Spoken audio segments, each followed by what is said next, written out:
I got an invitation from the Students' Welfare Association for the Blind, inviting me to attend in the general body meeting.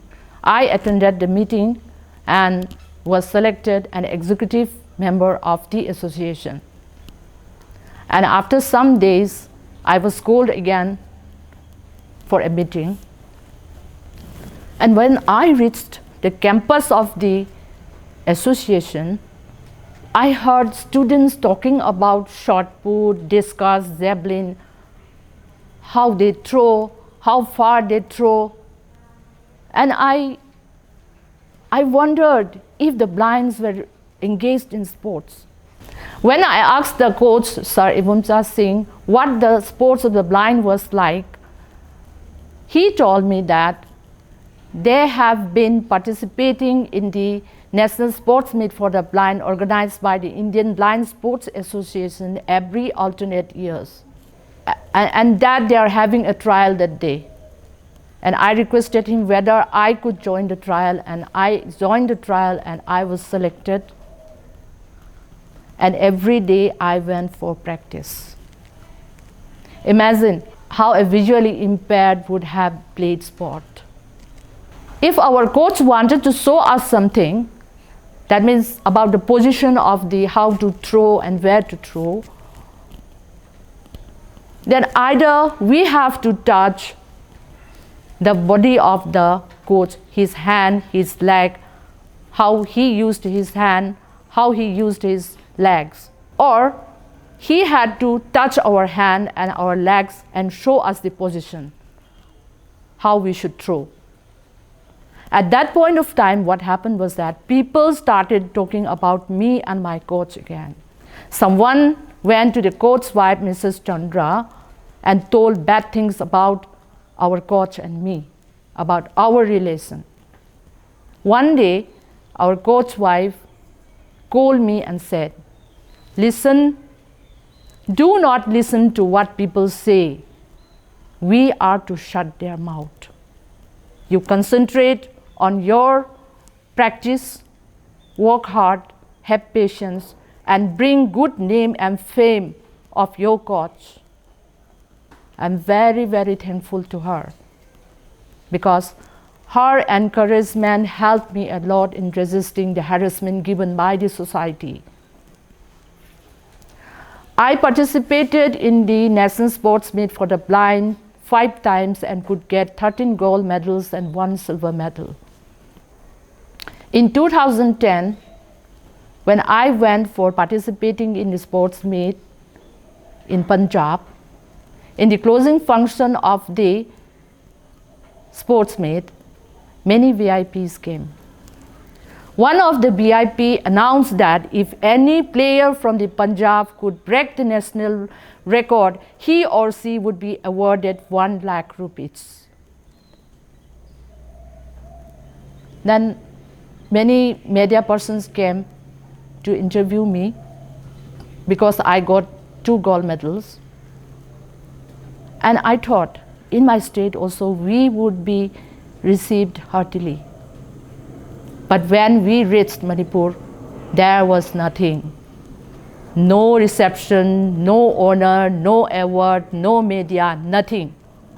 And in 2002, when I went for participating in the National Sports Meet for the Blind in Delhi, we stayed at the Blind Relief Association. I gained something very useful to me there, that I came to know that the association was organizing secondary school teachers training for the visually impaired there. I applied for it and I was selected. And I had to put a stone on my heart to leave my 2 kids and went for training. And during the training also, people around me harassed me, but I bear it. After that, after the completion of the course, I applied for reflexology courses and massage therapy courses, and I completed the 3 courses. When I was in Delhi, I met a person who gave financial support for my children's education and whose spiritual preachings changed my life. She advised me that I should surrender everything to the wish of God and free myself from stress and anxieties. I did it, and she was my yoga guru, Srimati Saraswati. And I would also like to thank Mrs. Kamlesh Gupta, who was a Hindi teacher, for helping me in my studies. She used to buy cassettes, recorded the material I needed. When I was in Delhi, I could go from place to place. I could use a public bus. I could go everywhere and come back when I had a white cane.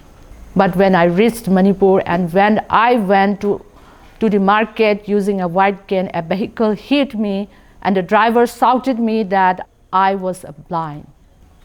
When I walked on the road and stepped on the mud or cow dung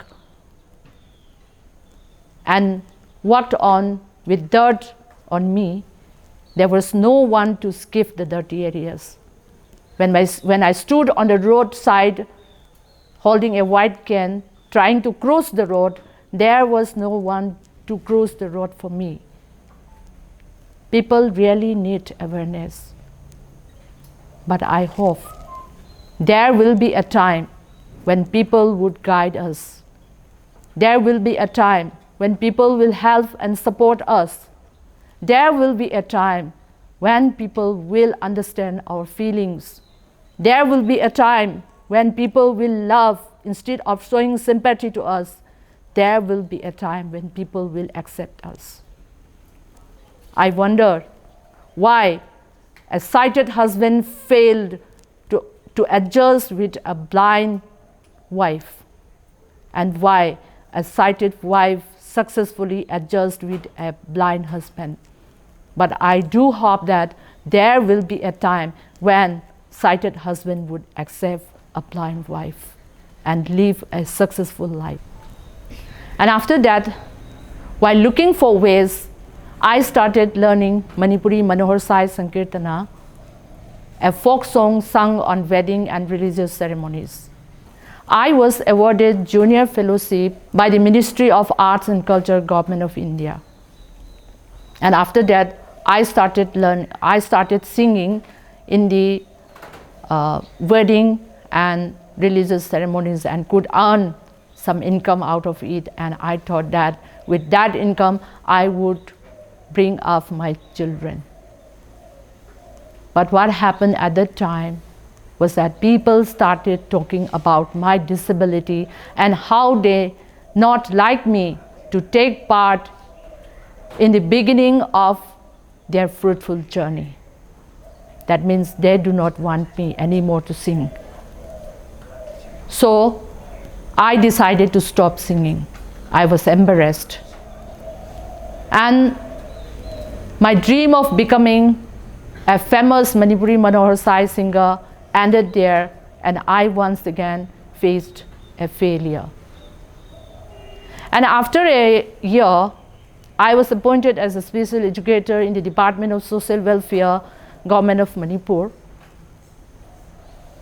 But it was very difficult for me to manage my household with a 3,000 rupees monthly salary. And at that point of time, I was getting ill. And doctor advised me to remove my gallbladder. But I was not in a condition to bear the expenses of the operation. And my illness became worsened. One day, one of my known sister Moirangthem Sunita Devi, retired speech therapist, Regional Institute of Medical Science, visit me, and when she knew my condition, she decided to bear the expenses of my operation. I'm very thankful to her, and I would also like to thank Mrs. Sinam Puinavati Devi, who was a staff nurse, Chamber of Commerce Hospital, for taking care of me. And after that, I thought I could not live that way. I could no longer live that way. So I decided to try a permanent job of my own. Mr. Yunam Sarat Singh resident of Pangailaira Mapal, came forward to help me in my study. He read for me and write my lesson plans, and it is because of him that I could complete my special B.Ed course. I did my special B.Ed in the Veterinary Society Shillong and the Northeast Hill University in distant education. One day, I remembered an incident when my reader was out of station for 1 month. I told my son to read the book. My son was not so grown up. He could not read my books because the terminologies in the books are difficult for him.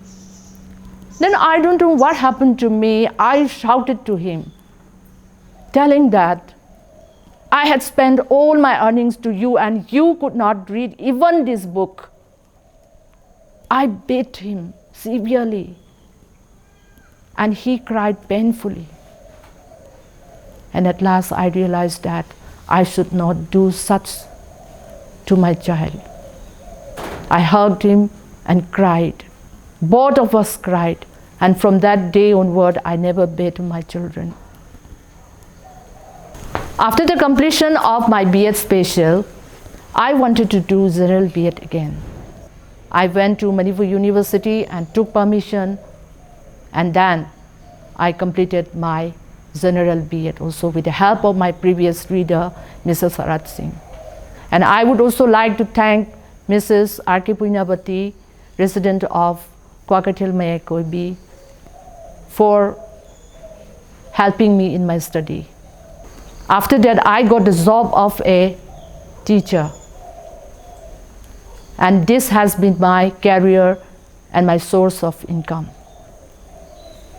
Everyone has dreams. I also had dreams. I wanted to become a sportswoman, a singer, a tableist, a reflexologist, a masseur, a social worker, but I failed. I wanted to become a special educator, but I became an educator only, not special. I accept it as a gift of God. But still, I have a dream. I failed many times, but still, I have a dream. A dream to live together with those disabled women who are considered burden in their household. A dream to live together with those women in a far remote area where nobody would criticize us. A dream to live together with those women who could not see, who could not hear, who could not speak, who has no arms, who has no legs, and who could not move at all. A dream to share their pain and sorrow. A dream to bring a smile on their faces. But I don't know whether my dream would be fulfilled or not. But I pray to God that it would happen. I pray to God that it would happen.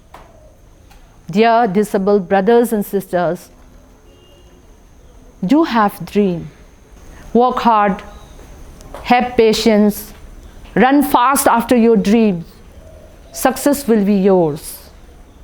There are many people around us talking about our disabilities, and they sometimes stood on the way to our success, that do not know that one who is able today will be disabled tomorrow after an accident. We cannot predict. They see only our disabilities. They do not see our abilities. If we are supported and helped, we could do much better than a sighted could do. We are not a disabled. We are a differently able. We are a specially able. Dear sighted viewers, do help the disabled. Your little help will change the life of a disabled. Do help them. Guide them so that they could cross their barrier freely. Help them so that they could achieve their dreams. Support them so that they could change their life to a better one. Accept them so that they could be the part of your society. Love them instead of showing sympathy. Allow them to see the world through your eyes. We need your help. We need your support. Make us a successful person. Thank you.